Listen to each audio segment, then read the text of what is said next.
Senior Weapons Inspector Dordwish of the Carnit Imperium clutched his compliance datapad with 3 of his 4 hands, the 4th nervously adjusting his ceremonial sash as his shuttle raced through hyperspace.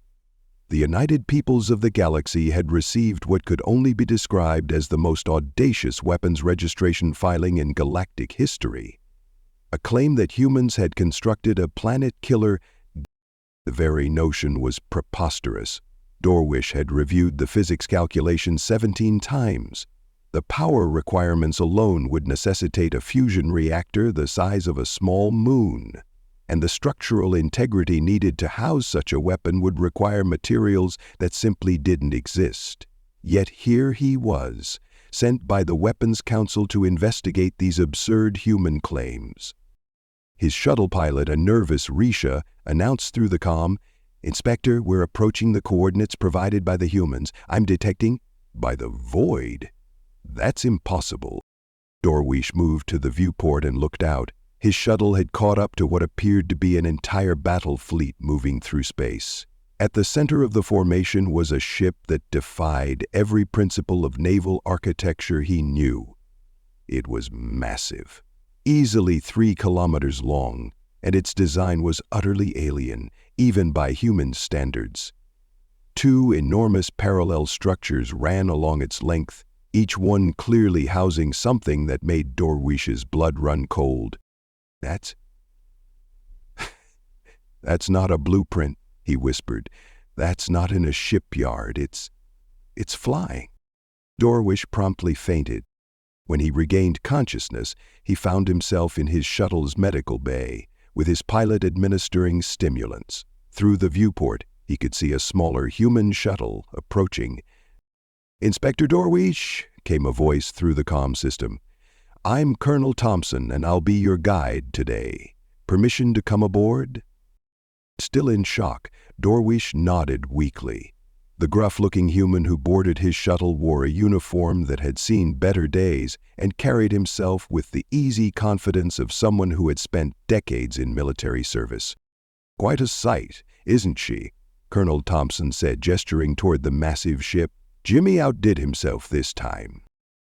That's actually real," Dordwish managed. "Real as rain in Nebraska. Come on, let's get you aboard the Aurelius's Warthog. Jimmy's eager to show off his handiwork." Dordwish found himself transferred to the human shuttle, and within minutes they were docking with the impossible ship.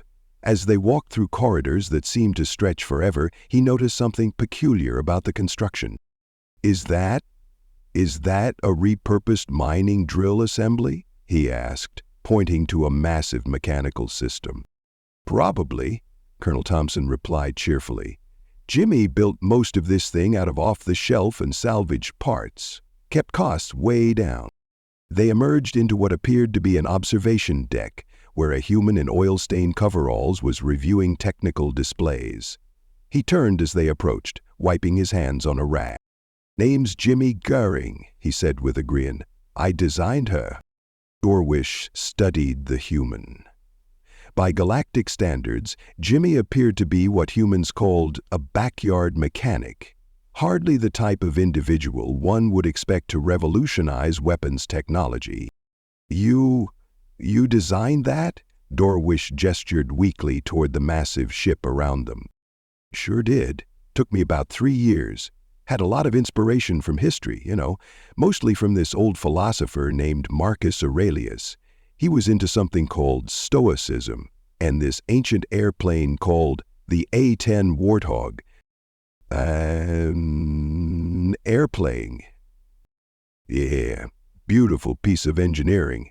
See, most aircraft are designed first, then they figure out what weapons to put on them. The A-10 was different. They built the entire plane around its main weapon, a massive cannon. That's when it hit me." Jimmy's eyes lit up. "Everyone kept telling me it was impossible to mount a planet-killer Gauss cannon on a ship. Too big, too heavy, too much power required. That's when I woke up one night and exclaimed, 'The obstacle is the way.' Instead of trying to put the cannon on a ship, I'd build a ship around the cannon. But the power requirement, that was easy enough. Couple of fusion reactors, some creative engineering, lots of off-the-shelf parts. Salvaged half the materials from ship graveyards. The real challenge was structural integrity. But humans have been building big things for millennia. We just scaled up. Dorwish felt another wave of dizziness. And you said 2 cannons? Yep. I'm a proud American from a long line of proud Americans, and any self-respecting human doesn't go out with just 1 gun. A good shotgun has a nice barrel. A better shotgun has 2. Jimmy grinned. 2 separate planet-killer Gauss cannons running in parallel. Figured if we're going to do this, we might as well do it right.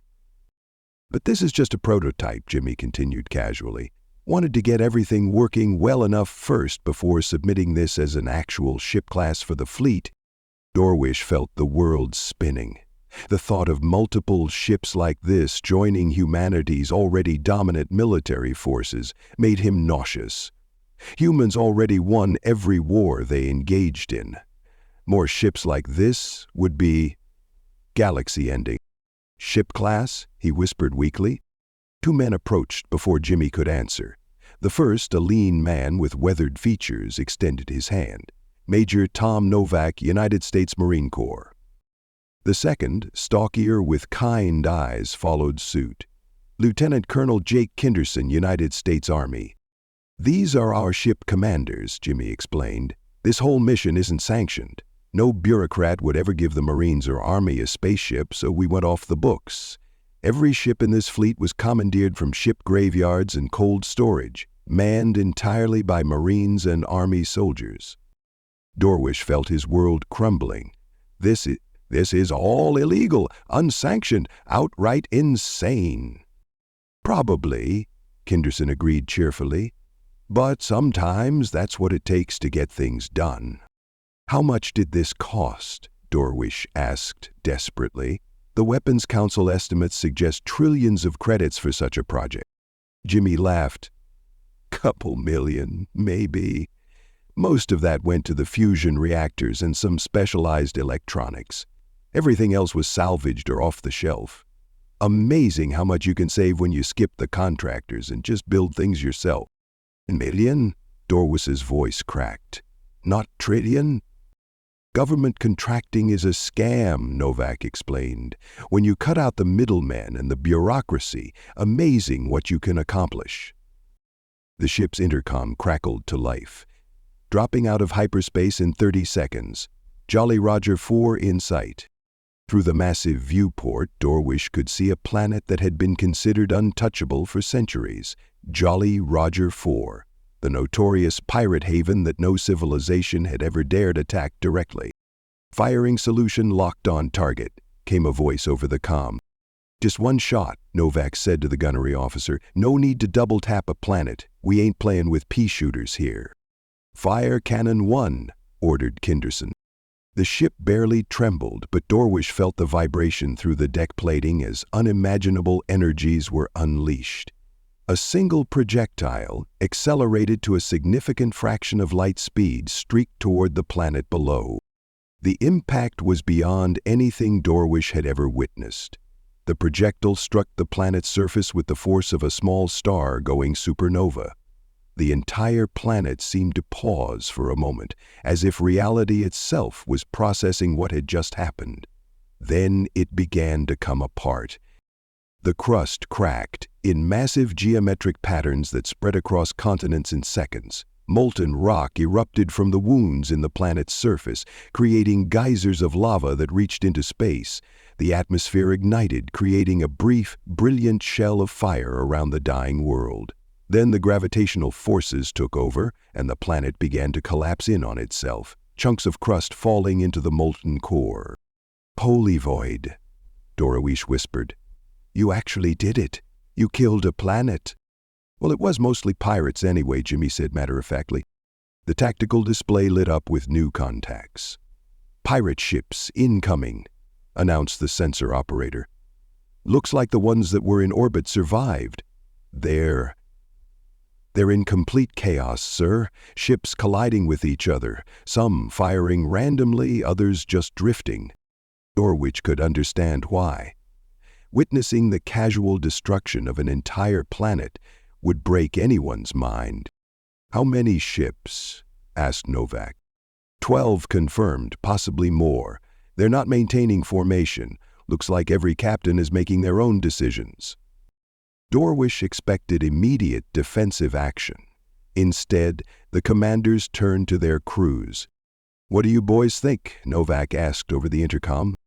"Let 'em board us," came enthusiastic shouts from throughout the ship. "Kill the power," ordered Kinderson. "We'll play dead and let our troops have some fun with their food." The lights dimmed throughout the fleet. Dorwich watched in amazement as the panic-stricken pirate ships approached the disabled human vessels. But instead of pirates boarding the human ships, the humans somehow managed to board the pirate vessels instead. "How is this possible?" Dorwich asked. "Marines and Army guys are pretty good at boarding actions," Novak explained casually. "Been doing it for centuries. Pirates are used to fighting scared merchants, not professional soldiers."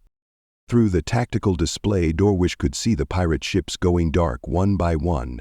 Within an hour, every pirate vessel had been commandeered, their crews eliminated.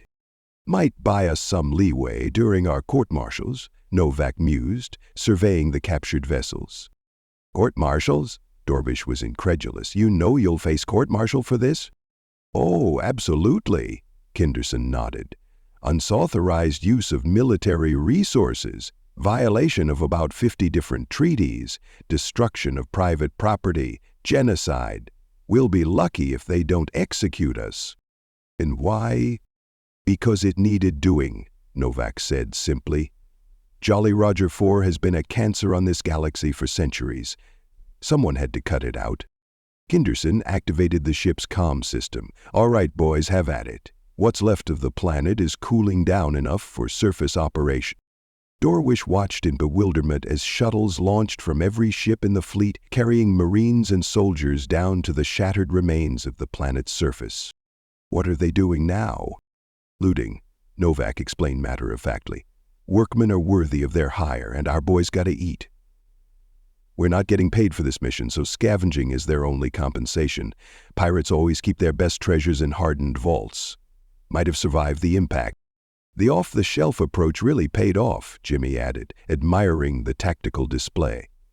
"When you're not locked into expensive, proprietary systems, you can build things that actually work, instead of things that look good in procurement meetings." Dorwich sank into a nearby chair, overwhelmed. This is the most irregular military operation I've ever witnessed." "Irregular gets results," Jimmy said, still admiring his ship's handiwork. "The obstacle is the way, Inspector. When conventional thinking says something can't be done, sometimes you just have to think unconventionally." "But the laws, the regulations, the proper procedures, made by people who never had to deal with pirates or build planet killers," Kinderson observed. "Sometimes you have to break a few eggs to make an omelet." "And this is just the prototype," Jimmy continued enthusiastically. "Wait until you see what we can do with a proper production line. Maybe mount 3 cannons next time, or figure out how to make them mobile. The applications are endless." Dorwich felt another wave of dizziness at the thought of an entire fleet of such vessels. "The Weapons Council will never approve this." "Don't need their approval," Jimmy replied. "We've already proven it works. Results speak louder than paperwork." "But what happens when you return? The court-martials, the investigations, the legal proceeding?" Novak grinned. "Well, Inspector, I reckon that's a bridge we'll burn when we get to it. After all, the obstacle is the way." As the human soldiers systematically stripped the cooling remains of Jolly Roger 4 of anything valuable, Dorwich realized he was witnessing something unprecedented in galactic history. These humans hadn't just built an impossible weapon, they'd used it to solve a problem that had plagued the galaxy for centuries, and they'd done it with complete disregard for authority, protocol, or personal consequence. The most terrifying part wasn't the planet-killing weapon itself, or even the casual way they'd used it. It was the fact that this was just a prototype, built by a backyard mechanic using salvaged parts and off-the-shelf components. If humans could accomplish this with minimal resources and no official support, what could they do with actual backing? You know what the real beauty of this design is? Jimmy asked, as if reading his thoughts. It's scalable and reproducible. Any reasonably competent engineer could build one of these with the right materials. The obstacle really is the way, Inspector. You just have to be willing to see it. Dorwish looked out at the debris field that had once been an entire planet, then at the humans who had accomplished the impossible through sheer audacity and creative problem-solving. He began to understand why his people found humans so unsettling. They didn't just ignore obstacles, they transformed them into stepping stones. Perhaps he thought that was the most terrifying thing about humans of all. They made the impossible look easy, and they did it with a smile. Many thanks to my channel members and Pathfinders. You all make these videos possible. Thank you for listening to this story. I hope you enjoyed it. Be sure to leave this video a like and subscribe if you want to see more stuff like this. Video shares, memberships, and super thanks help the channel grow as well, so feel free to partner with this channel in that way as we grow.